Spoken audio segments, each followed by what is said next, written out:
कानून को मानते हैं या नहीं मानते हैं? देखिए, संविधान को मानते हैं, कानून को मानते हैं, लेकिन परिवर्तन हो सकता है। तो फिर कानून में ये है ना कि अगर आप उल्लंघन करेंगे तो 3 साल की जेल होगी। कानून में तो ये है, फिर कानून को बदला जाए, फिर उस एक्ट को बदला जाए, फिर ये सिलसिला शुरू हो, परिवर्तन किया जाए, हिंदुओं की भावना को ध्यान में रखा जाए।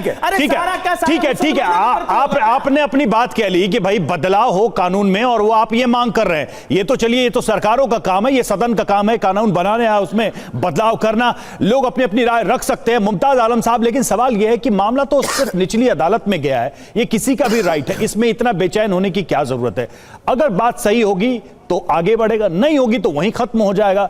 देश में कितने भी टाइटल सूट हो, चाहे वो मंदिर मस्जिद के झगड़े हो, जमीन के झगड़े हो, मकान के झगड़े हो, वो अदालत ही तो निपटाएगी, और कहां होगा निपटारा उसका? देखिए, जिसको आप लोग यही कह के साहब अदालत में ही तो जा रहा है, निचली अदालत में तो जा रहा है, यही कह करके पूरे देश का माहौल ख़राब होता जा रहा है। और ये हर जगह, आप क्या समझ रहे हो, यार बहुत जगह इन जैसे बाबा जो है घर घर जा करके पूछ रहे हैं। नहीं तो आप क्या सजेस्ट कर रहे हैं?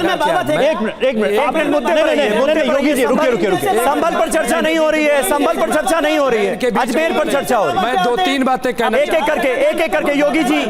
इन जैसे बाबा क्या होते हैं? नहीं, इन जैसे बाबा जो घर घर जा करके लोगों की शिनाख्त कर रहे हो, आप लोग संभल में आप कर रहे हो, पुलिस पर आप कर रहे हो, गोली चला रहे हो, कौन नारे लगा? एक मिनट कर रहे हो, एक मिनट योगी जी, हम सब ध्यान रखे हुए। एक मिनट मुमताज साहब थोड़ा सा भाषा पर ध्यान दीजिए। योगी जी प्लीज बीच में मत बोलिए। मुमताज साहब जल्दी से अपनी बात कंप्लीट कीजिए, वक्त जाया होता है। देखिए ये इतिहास नहीं जानते, इनको कुछ नहीं पता है। आप उनको छोड़िए ना, आप उन पर व्यक्तिगत टिप्पणी मत कीजिए प्लीज। आप अपनी मुमताज साहब, आपसे मेरा सवाल था सिंपल कि अदालत नहीं निपटाए तो कौन निपटाए? भाई ऐसे मामले में किसी ने चलिए क्लेम कर ही दिया, किसी ने आपके मेरे घर पे क्लेम कर दिया, तो हम अदालत में जाएंगे। इसमें अदालत का इंतजार करना चाहिए या फिर हम इसमें समाज में एक अलग तरीके का माहौल बनाए? क्या आपके हिसाब से होना चाहिए? देखिए, अदालत में यही कह रहा हूं कि जो अदालतों में जब मामला जा रहा है तो अदालतों को फौरन इसको खारिज कर देना चाहिए। ये सुनवाई लायक मामले ही नहीं है, इसीलिए वो कानून बनाया गया था जिसका जिक्र किया जा रहा है। और बार बार कहा जा रहा है कि साहब पुराना। अरे भाई, तो जिनको नोटिस गया है वो जवाब तो दाखिल करेंगे ना, चले जाओ। अरे उसके बाद से मुमताज साहब, जिनको नोटिस गया है, जिनसे जवाब मांगा गया, वो जवाब दाखिल करेंगे, और उसके बाद ग्राउंड नहीं होगा तो खारिज ही होगा ये केस। जवाब दाखिल करेंगे, बिल्कुल दाखिल करेंगे, इसमें दो राय नहीं है। यही कानूनी प्रक्रिया है शायद देश में, कानूनी प्रक्रिया है। लेकिन मैं क्या कह रहा हूं, यहां हम जो डिबेट करने के लिए बैठे, यहाँ जो बातचीत वो इसीलिए कि ये अभी संभल है, अब अजमेर आ गया, फिर आगरा आ जाएगा, फिर वो भाई भारत यही सब में लगा रहेगा क्या? हाँ, कोई और काम नहीं है उसके पास। दुनिया कहां से कहां पहुंच रही है, हम कहां जा रहे हैं? जमीन खोदने में लगे। दुनिया आसमान पे जा रही है, हम जमीन में जा रहे हैं। भाई पाताल में जाएंगे क्या? बोर्ड भी आएगा, आ रहा है। नहीं, सब आ जाएगा, सब आ जाएगा, सब आप पा जाओगे, सब आप ले लेना। लेकिन भारत क्या होगा? देखिए ऐसा है, एक करके जमीन में अरे भाई योगी जी, ये आप लोग हम लोग ये सब मत किया कीजिए प्लीज। थोड़ा सा आप लोग सब लोग सम्मानित लोग हैं, इस तरह के अल्फाजों से बचना चाहिए जिससे डिवाइड बढ़े। विष्णु गुप्ता जी हमारे साथ मौजूद हैं, हिंदू सेना के अध्यक्ष। विष्णु जी, संघ प्रमुख मोहन भागवत की सलाह, जिसमें उन्होंने साफ तौर पर कहा था कि हमें इस चीज से बचना चाहिए, हर मस्जिद के नीचे शिवलिंग ढूंढने की कोशिश नहीं होनी चाहिए, उनकी सलाह, उनकी एडवाइस को बिल्कुल नजरअंदाज कर दिया गया है क्या? मैंने तो भाई साहब सुन नहीं पाई कि उनका बयान मोहन भागवत जी ने कब दिया, और ना ही मुझसे कुछ बताया गया है। किसी ने भी, कोई हमारे संघ के या हिंदूवादी कोई लोग हों जो हिंदू हो, मौजूदा सीनियर हो, हमें कुछ पता नहीं है। अच्छा, और मैंने तो बयान आपने सुना ही नहीं, मोहन भागवत का ऑप्शन दिया है। हम कानून के पास ना मैंने नहीं सुना जी। अच्छा। मैंने तो क्या है, सुना होता तो फिर हम उस पर भी गंभीरता से बातचीत करते कुछ लोगों से।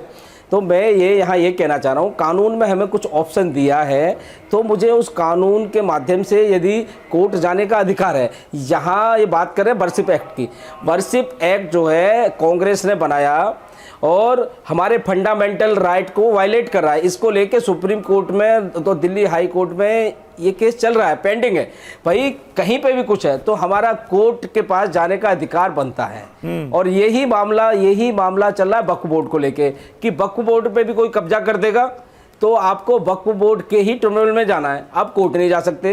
भाई ये क्या गुंडागर्दी थोड़ी नहीं चल रही है, कानून का राज है। कानून में जो अधिकार है उसका तो आप इस्तेमाल कर ही रहे हैं। यहाँ पे ये बात विष्णु हाँ। गुप्ता जी, वो तो आप इस्तेमाल कर ही रहे हैं भाई, याचिका लेके अभी- तो आप अदालत में मैं गई, लेकिन अभी एक बात आपसे पूछी तो गई लोगों- है, यहीं से तो हमारे लोगों को- हमारे मेहमान ने एक सवाल पूछा आपसे कि क्या देश आगे देखेगा या पीछे देखेगा, हम जमीनें खोदकर इतिहास निकालेंगे या हम भविष्य देखेंगे। मैं आखिर बता- भारत को, हिंदुस्तान को, आने वाली पीढ़ियों को इन सब मैं- चीजों से क्या मैसेज आप देना चाह रहे हैं? ऐसा है, हम तो सिर्फ यही मैसेज देना चाहते हैं, सुनिए, अपना कानून में भरोसा रखते हुए, भारतीय संविधान में भरोसा रखते हुए आपको सभी काम करना है। यदि कोर्ट कोई आदेश देता है तो उसका पालन करना है। और मैं यहाँ पे कहना चाहता हूँ, यदि निचली अदालत ने कोई भी फैसला दिया है तो उसके खिलाफ आप ऊपर की अदालत जाओ, सेशन कोर्ट है, हाई कोर्ट है, सुप्रीम कोर्ट है। नहीं तो ये क्या नहीं कि दरगाह को सड़कों पे आ तोड़ जाओ, देंगे आप? पत्थर लेके नहीं, दरगाह आगजनी को कर तोड़ दो, देंगे। गुंडागर्दी कर दो। दरगाह अजमेर शरीफ को आप तोड़ेंगे।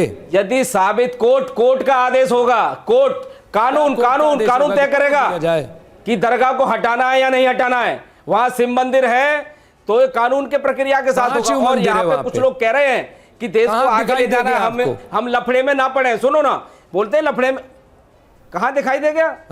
आप जाके देखिए और वहां के बड़े बूढ़े लोगों से आप पूछिए, बड़े बड़े राजा महाराजा इतने गुजर गए, उनको नजर नहीं आया। मिले आपके आंखें लग गई, पता नहीं कौन सी दूरबीन देख लिया आपने। राजा महाराजा 800 साल 900 साल गुजर गए, उनको नहीं राजा पता महाराजा चला। तो अपना आपको राज पता बचाने चल के गया। लिए, अपना राज बचाने के लिए यदि वो दरबार में झुक गए तो हम झुकने वाले नहीं है। हाँ, अपना राज बचाने के लिए दरबार में झुक गए। लेकर के आ गए। एक मिनट को दे दिया। एक मिनट विष्णु जी, शक्तिशाली होगा। विष्णु जी